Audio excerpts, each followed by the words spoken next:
Hi everybody, thank you so much for tuning in and welcome to the home of all things FIFA Career Mode.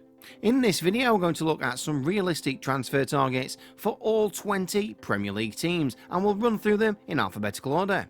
Kicking off with Arsenal, a player who has been heavily linked, Swedish striker from Real Sociedad, Alexander Isak. Brighton right wing back, Tariq Lamptey. And to add a bit of steel in the midfield, career mode favourite Renato Sanchez.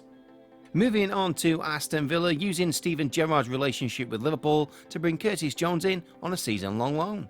A player who was heavily linked with Villa in the summer, Brighton midfielder Yves Bissouma. And joining up with his former Liverpool teammates Coutinho and Steven Gerrard, the veteran striker Luis Suarez. Keeping in line with Brentford's current Danish core, a perfect fit would be the Denmark captain Simon Kjær. A perfect partner for Ivan Toney in the Brentford attack could be the Danish international striker Kasper Dolberg. Brighton have had recent success by signing Alexis McAllister from the Argentine League, so why not revisit that division and bring in the winger Pedro de la Vega? Brighton love tall British centre-backs, so a perfect fit would be Middlesbrough's Dale Fry. The perfect backup for Marc Cucurella, as Borna Sosa can play every position down the left-hand side. He played in the same Lyon youth team as Burnley's Maxwell Cornet, so why not link up again with Omar Saleh? Burnley could do with a bit of flair from central midfield, so a perfect option would be the exciting prospect Vitinha from FC Porto. An absolute perfect fit for Burnley would be Fulham's Welsh international who can play several positions, Harry Wilson.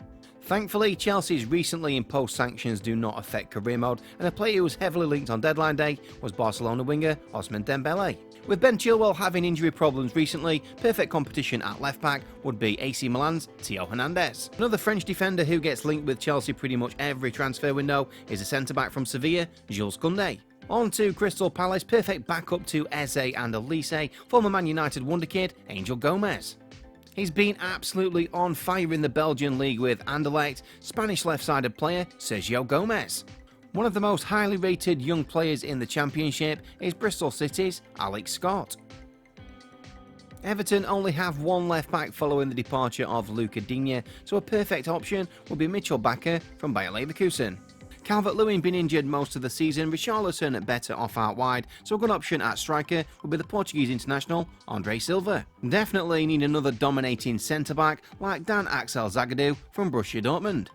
Given both the American and the RB Leipzig link, Caden Clark would be a perfect fit for Leeds United.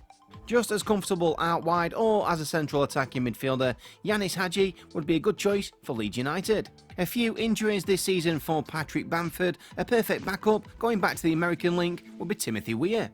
Leicester consistently high finishers in the Premier League. Nathan Ake doesn't get much of a look in at Man City. This transfer makes perfect sense for both player and club. Made some impressive cameos whilst on loan at Arsenal last season and not getting much game time at Real Madrid, so this transfer is a no-brainer.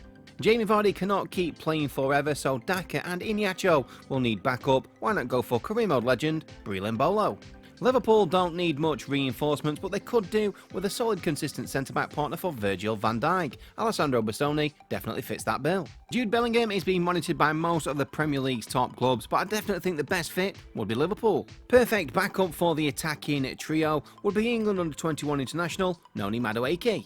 Now, there aren't many clubs that could afford this transfer, and there are rumours that the release clause has already been met, and given his father's allegiance with Man City, we could see Erling Haaland in the Premier League next season. Now, I've watched him many times this season and I do think he's finally outgrown Wolves. Ruben Neves could easily fit in at Man City or even Liverpool. But if you didn't want to go for Neves, a perfect option for the Man City midfield would be Real Madrid's Federico Valverde. Now, it's quite obvious that Man United need a central defensive midfielder. I was going to put Declan Rice, but I do think he may stay at West Ham for a further season. So a good option would be Boubacar Kamara from Marseille. A better option, even though it's looking increasingly likely that he will move to Barcelona, is AC Milan's Frank Yannick Kessie. Eventually, United will have to prepare for life without Ronaldo or Cavani, so a perfect option would be the Inter Milan striker Lautaro Martinez. Now, given Newcastle's recent influx of cash and their quality signing of Bruno Guimaraes, you set the bar pretty high by bringing in Real Madrid striker Luka Jovic.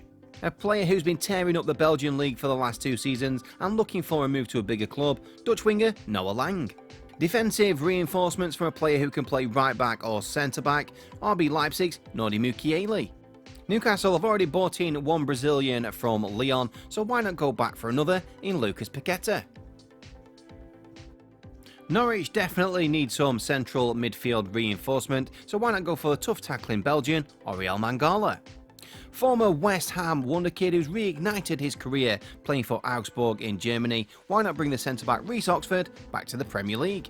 Norwich signed PAOK's best wonderkid in Zolis, so why not go back to the same club and bring in one of their best players, career mode favourite Andrea Zivkovic. Another young English player who went abroad to reignite his career is former Tottenham winger Marcus Edwards, now at Sporting Club Portugal. Southampton would be a perfect fit back in the Premier League. Unlikely that Southampton will be able to bring Armando Broja in on a permanent deal from Chelsea, so a perfect replacement would be Lucas Mesha. One of the next Scottish players to make the move to the Premier League I think will be David Turnbull. Southampton would be an excellent choice.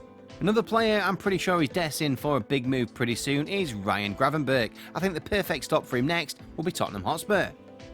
Hugo Lloris cannot continue to play forever. David De Gea is current Man United #1, so Dean Henderson to Spurs makes perfect sense. A player who is heavily linked to Spurs pretty much every transfer window is the Villarreal centre-back Pau Torres. Now Watford have an ageing defence, so a perfect right-back for the future would be Boavista's Reggie Cannon.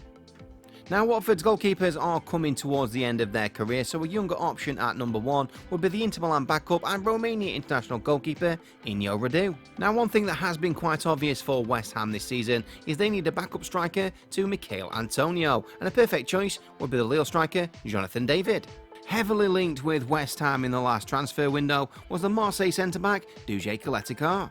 And the final team is Wolves, so most of these players naturally will have a Portuguese link. Former Wolves player who's gone on to reignite his career with Sporting Club Portugal, Pedro Goncalves. Another Portuguese international who would be perfect for Wolves is a Valencia striker Gonzalo Guedes. And the final recommended signing for Wolves and for this video is the Benfica left-back former career mode favourite Alejandro Grimaldo. So that was a couple of recommended signings for all 20 Premier League clubs, which I've tried to keep as realistic as possible and mainly use real face players. So thank you so much for watching this slightly longer video. Please remember to tune in next time, but until then, it's FCG out.